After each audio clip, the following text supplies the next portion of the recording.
The content, views, and opinions expressed in the following program are those of the producer and do not necessarily reflect their views and opinions for the City of Bremerton, BCAT, their officials, or their employees.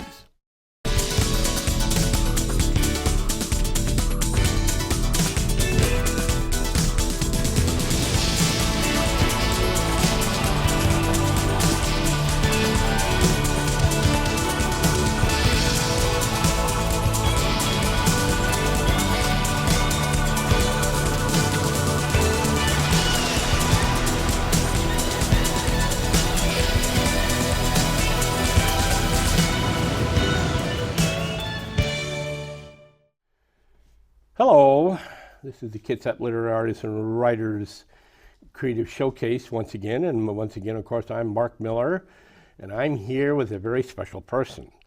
I'm here with my publisher, Jennifer DiMarco, and the reason we have her here today is we're going to talk about what we can look forward to in the publishing world in 2025. And Jennifer's been putting up with me for quite a few years, so this should be a pretty interesting conversation. Thanks for coming, Jennifer. Thank you for having me, Mark. So we'll just start out with the big question. Knowing, of course, changes because of COVID and lockdowns and and various huge book chains going out of business and stuff like that. What do you see 2025 looking like? And starting out with just a kind of a general overview when it comes to book publishing. You know, it's interesting because some of the major changes that are happening in the publishing industry that we're going to see kind of bubble to the surface in 2025 actually have nothing to do with the public-facing part of the publishing industry. And what I mean by that is we're seeing changes to the distribution chains and the way the distribution chains interact with one another. So, for instance, now, Mark, I know that recently, even last year and pretty regularly, you have done events at Barnes & Noble. For years, and I know you and I talked about this, people were saying Barnes & Noble, biggest chain, they're going to go under. Amazon is going to, undercut them, and then Amazon is going to have bricks and mortar stores. But what we actually saw was that the Amazon bricks and mortar stores didn't do great, and they did not focus on books. Whereas Barnes & Noble has opened more and more and more stores across the country since, if we want to say, from 2020 forward, let's look at that. And they also, I guess, specifically with Barnes and Nobles as opposed to other bookstores, they also were smart enough to add to what they were providing. Like that's right. They've got a music section. They have like a collectible section. Pop culture. There's a new pop culture section at every Barnes & Noble. They expanded a lot of their niche sections that, like science fiction and fantasy, is now a larger section. It's still combined. Some of us that are a little bit more Puritans don't like that, but it's still combined, but it is larger. Like you said, toys, educational, stationery, blank journals, expanded section. So they and of course, they partnered with Starbucks to have a lot of cafes in the stores, in a lot of their stores. So Barnes & Noble kind of pivoted to include more things and sink their claws into the publishing world, the public-facing part of the publishing world. So what we're going to see changing in 2025, and we can talk about some of the trends for writers, because I know really that's what writers want to hear. What should I write in 2025 that'll be a bestseller? Everybody wants that quick fix, that scratch ticket lotto trend. But what we're going to see is changes to the distribution chain, and that is, I think, more interesting than anything else. Now, of course, a little bit like yourself, I'm a bit of a publishing geek. I come at this as a novelist. Yes, absolutely. I make my living that way. But I also come at this as a publisher. So what we're seeing is, for instance, Barnes & Noble, going back to Barnes & Noble, they are cracking down because, of course, they want to keep that share that they've got. They are the bricks and mortar store of America. Now, I know you and I talk about independent stores all the time, but I'm talking about chains. What they are doing is they are making a very clear differentiation between Barnes & Noble, the stores, and bn.com, Barnes & Noble, the website. Now, if a book doesn't sell well through the website, even let's say it's selling great in the stores, they're like, but if it doesn't sell on the web, why take up the space? Let's not have it on the website. Some stores and vendors like Amazon, every book that's published, they want to list it. Because the whole idea is, do you remember this from back when Amazon first launched? A to Z. Oh, okay. And they would have that little smiley face arrow was actually an arrow that went over the top that went from A to Z. We have everything. What Barnes & Noble is saying is kind of the opposite. They're saying instead of putting everything at our website and listing any book with an ISBN so that we can serve any customer, they're going to focus more on just what's selling. Right. So even though their stores can still order from Ingram, the world's largest book distributor, their stores can, their website does not reflect that same incredible access to the database.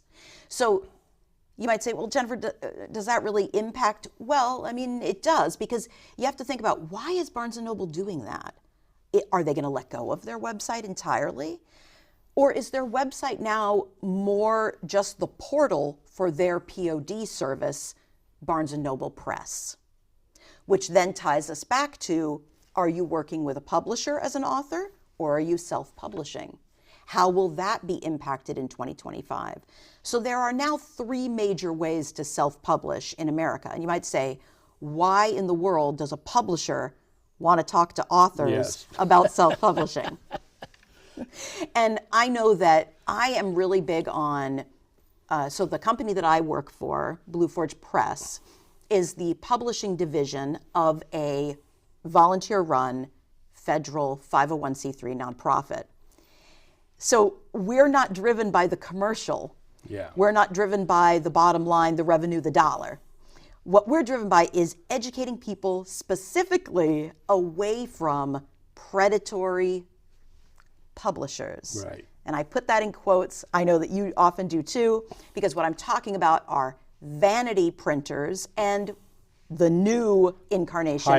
Hybrid publishers. And I'm like, well, first of all, you're not a publisher. And I do wish that federal laws would be passed that would stop that kind of false advertising. Well, I think that the biggest problem is a lot of the old, traditional, huge publishing houses, Simon & Schuster, Random House, all these other ones, a lot of them they're combining. But then, unfortunately, I first saw it in the early 2000s, when I actually talked to some of them.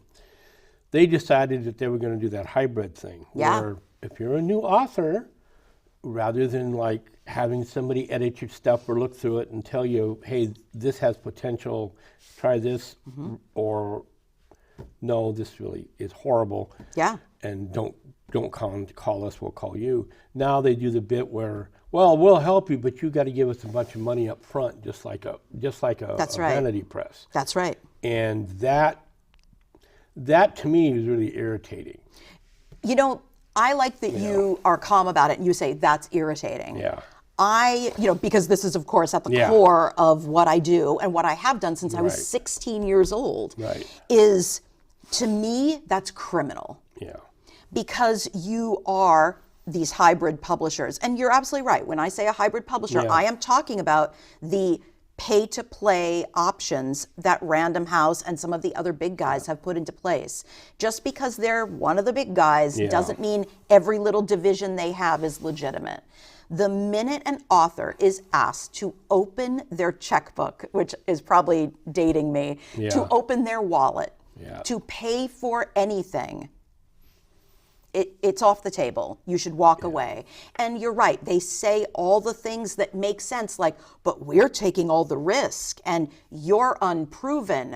I mean, I've seen literal written letters where the book is rough and it needs some work. And I'm like, okay, that's what a publisher does. But then a publisher takes risk. A publisher, no author is proven. I'm sorry. But even one of the top 1%, even one of those authors, like let's throw out Stephen King. Even Stephen King has an off book. every author, whether they're proven or not, can have a commercial failure. We could go into a big, huge, long discussion about what happened to him, and I won't.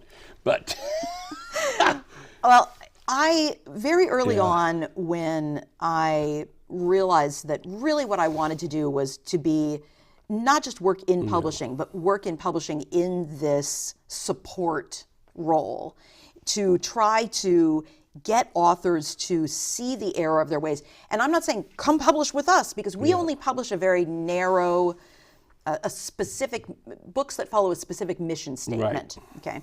But what I wanted to do was to show folks, you don't have to publish with a hybrid press. You don't have to publish with a vanity press. None of that is a legitimate option, in my opinion. They are going to take advantage of you because they have nothing. No risk is for them. They're not going to lose any money. You've paid for it. And they say, no, no, no, we put in thousands in the... No, you don't. No, you don't. No, you don't.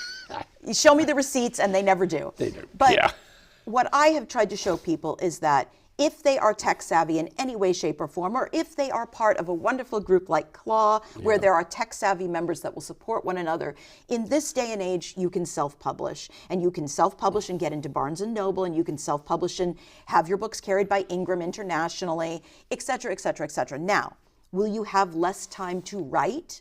Yes, of course. If you're wearing your publisher hat and you're wearing your author hat, you'll have less time to write. But if you're okay with that, you do not have to shell out thousands of dollars. We have one member, especially, and I'll mention her name, Diane Gardner, who's been self-publishing for years. And she's got it down to a science. She's also an excellent artist, so she can do all of her own artwork. And this is something else that, as a writer, you have to pay attention to, and that is your book covers. Are you going to have any images inside the book itself, you know, the layout and everything else, where you need somebody who has a little more of an artistic eye is going to have a step up on you, which is why I had to find a publisher, because I can draw stick figures and that's it.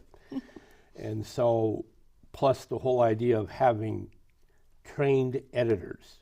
Now, with Claw, we have managed to bring on board on a volunteer basis, a trained editor. Somebody's actually, there's now, like University of Washington, some of the other major colleges now have trained editing courses. They didn't have it 10 years ago. But somebody must have finally realized that there was a market for that. Yeah, I don't know particularly about the schools in Washington. Degrees in commercial editorial, I mean, they've always been there. I don't know about the Washington schools, if it's new for the Washington schools or not. I think it is, because I never had heard of anything until all of a sudden, just in the last couple of 3 years, a lot of the traditional liberal arts colleges, instead of having like a degree in English or literature, they're actually having these courses about, we're going to teach you how to actually edit a book. You know, both, you know, what we call the line editing, and then the content editing, or developmental editing, or whatever you want to call it. Yeah, we call it blue pencil and red pencil. Exactly. So a blue pencil editor is helping you with spelling, grammar, punctuation, dialogue tags, which especially dialogue tags, because fiction writing in pretty much all the books that you can get your hands on about writing, you know, how to properly structure this and that, dialogue tags are not focused on as much. Even in elements of style, dialogue tags are very small section. And it's because fiction writing and editing fiction, I think, has only come into the forefront more recently, like within the last 2 or 3 decades. So I think that having an editor that you can work with, and I always say, you know, your best friend, your spouse, I'm talking about a professional editor, someone who is going to look, yes, for the blue pencil stuff, but you and I have talked. A lot of that blue pencil stuff can be grabbed by Grammarly. Or some other program. Yeah, you can use some kind of program. As a matter of fact, I even tell our artisans, the authors that work with us, I'll say, did you run spell check? Well, I didn't, because I have a lot of made-up words in my fantasy world, and I'm like, you can add them to the dictionary. You need to run spell check. Well, that's my editor's job. No. It's your job as an author to turn in a manuscript that is as polished as humanly possible. Show us your skill. Now, red pencil editing, though. Yeah. One of the things that I think the big presses, as you and I call them, they've always kind of had the benefit, is they don't just have editors. Right. They have editors that specialize in genres. Right. And I think that is probably one of the most amazing resources. If Claw even can say, well, we have a member who isn't a professionally trained editor, who really is very well versed in drama, memoir, and children's books. Right. You know, then fantastic. But for us as writers to recognize the fact that if we're not working with a publishing house that has a dedicated editor, we need to find an editor prior to submitting our manuscript to a publisher. We need to find an editor, look at our manuscript, who has expertise in our genre. Right. Now, Mark, I know you've heard this story before about I used to do the con circuit, where I would go from literary convention to literary convention, and it'd be these giant halls, people would stand in line, and I'd go for 8 to 10 hours straight. People would come up to the mic, they'd pitch their book, and I would say, they were called Pitch It. Right. And I would say, take that book to this agent or this publisher, ask for this person, and I'd be willing to bet they're going to say yes. Yeah. And there was a young man that came up in his late 20s, early 30s, and he started to pitch this idea, and he was explaining X-Men. Oh, yeah, you told me. That's right. And yeah. the audience started to laugh and giggle. Yeah. He had never heard of X-Men. Now, this was before the movies. Right. You know, this is when it was just Still comics. books, That's right. And there had been a Saturday morning cartoon. Right. Okay. But other than that, that's all that had happened. And he and he was like, and then there's like a school for these people with special powers, and there's like 10% of them in the world. And I just very quietly was like, okay, and had to tell him this bad news. Like, I know an idea can't be copywritten, but you're going to be compared to. So that's why an editor who has mastery in your genre is important. Because you and I have talked about how unless you're writing true hard science fiction, you can deviate from scientific fact a little bit. You can get away with quite a bit. You know, and then the warp drive kicked in. Yeah, exactly. Pardon me. But there are some things that you really want to make sure you're not being derivative of something that's already on the shelves, where you're doing it so similar to what they have that not only are the comparisons going to be there, but maybe you didn't do it as well. Recently on Facebook and some of the other platforms, there's been a lot of information, ads, everything put out there for specific books. And of course, you can tell it's, you know, they've got the canned reviews, you know, underneath saying, oh, I bought this book and it was fantastic, you know. Yeah. But then you read the plot, and the plot is like 24 other books. Right. And so you got to find out how are you going to set your book off. That's right. And I don't think that a lot of people give that enough thought. They say, okay, fine, I wrote what would be called a quote-unquote alien invasion novel. First Contact is the genre. Right. The subgenre. Yeah. And however, I decided that I was going to do it in such a way that I wanted to develop and go deeper into the alien culture and not make them all a bunch of bug-eyed monsters, and try to work out the fact of compare and contrast. And maybe, just maybe, they actually in some ways are better than us humans, even though we taste good. You know, so that was the whole concept. That was the little twist, rather than, because I read, you know, a lot of you've got a lot of more traditional science fiction writers out there, a lot of the space opera guys. There's one guy called Johnny Ringo that writes a lot of military / you know, space opera / you know, fighting the alien type books and stuff like that. Another guy last name of Weber does some of the same things. So you've got people out there that that's the way they write. So if you've got a bunch of best-selling authors already doing that, if all you're going to do is copy them, yeah, you're going to get some of their fans, maybe.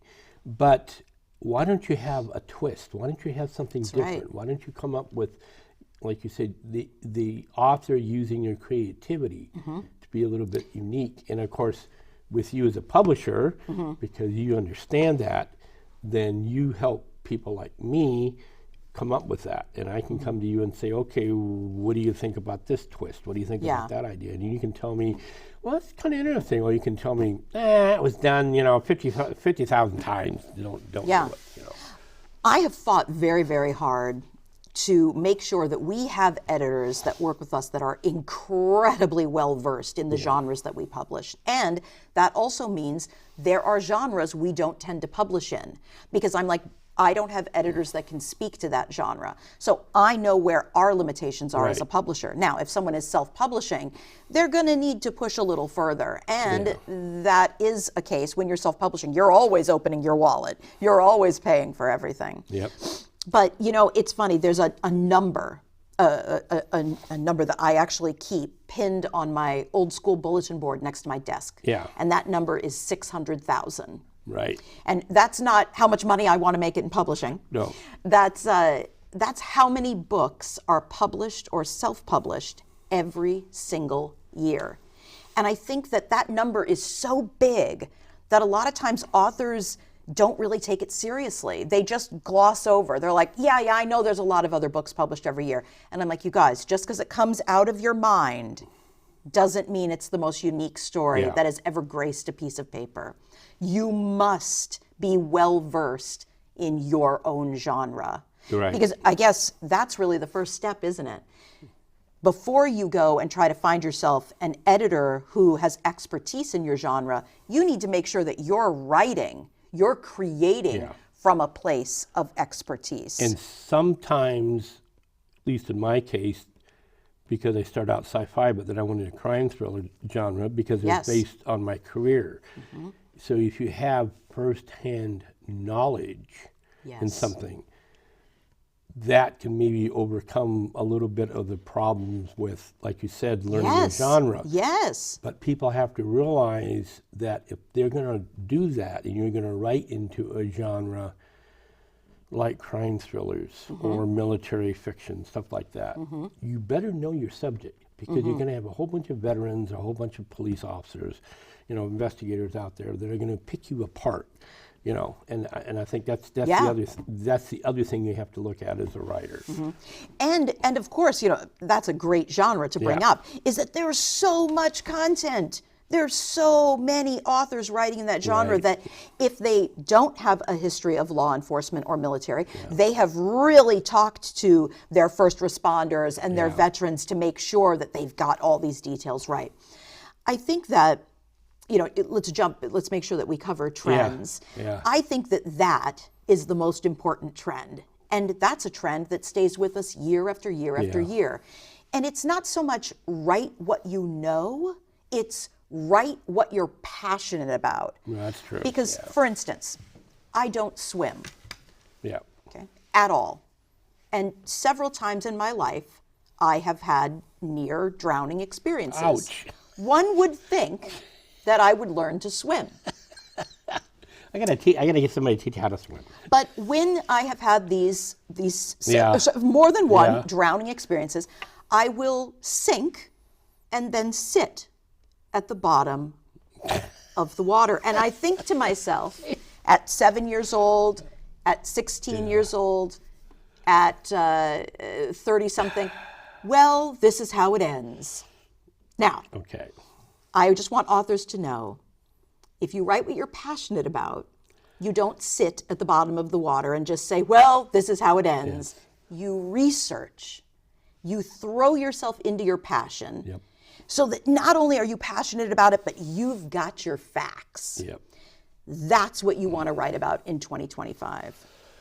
And I just got, the producer here has just given me the 2-minute sign, so we're going to have to cut this off. All right. Once again, I'm glad we're going to have another little half hour concerning what's coming up in the film world, especially independent film. Wonderful. Also, because Blue Forge, my publisher, also does that. I have the sweatshirt on and everything. So I want to thank Jennifer big time once again for letting me coming in here and abuse her. Kitsap Literary Artists and Writers, of course, we're a independent little organization, and we meet twice a month on the first and third Wednesdays at the Denny's on Kitsap Way next to the highway. And we usually start around 7 o'clock for formal meetings. All we try to do is to help people get published. We're not a real critique group. We don't charge dues, but we do have beta readers. We also now, like I mentioned, we actually have a young editor who now comes, and she'll help people edit. Of course, she has her own little business, so if she wants to charge it, she can, but Claw has nothing to do with that. Thanks to Bremerton Kitsap Access Television, whose studios we're sitting in right now, and also Blue Forge Films, who does the editing for this show, we are able to have this show produced and shown on both Wave Cable Astound. I think it's channel 70 now if you were under the new box. If you got one of the older boxes, channel 3, or Comcast channel 12. And we have this shown every Saturday at 6 p.m. You can also go on the website on YouTube for under Claw and look at all of our old shows. Once again, Claw exists to help the artisans out there, painting, writing, filmmaking, you name it. So definitely feel free to come to one of the meetings. And once again, I'm thanking my publisher here, Jennifer here, for coming here to try to explain a little bit about the publishing world to everybody out there. If you think about writing, do it.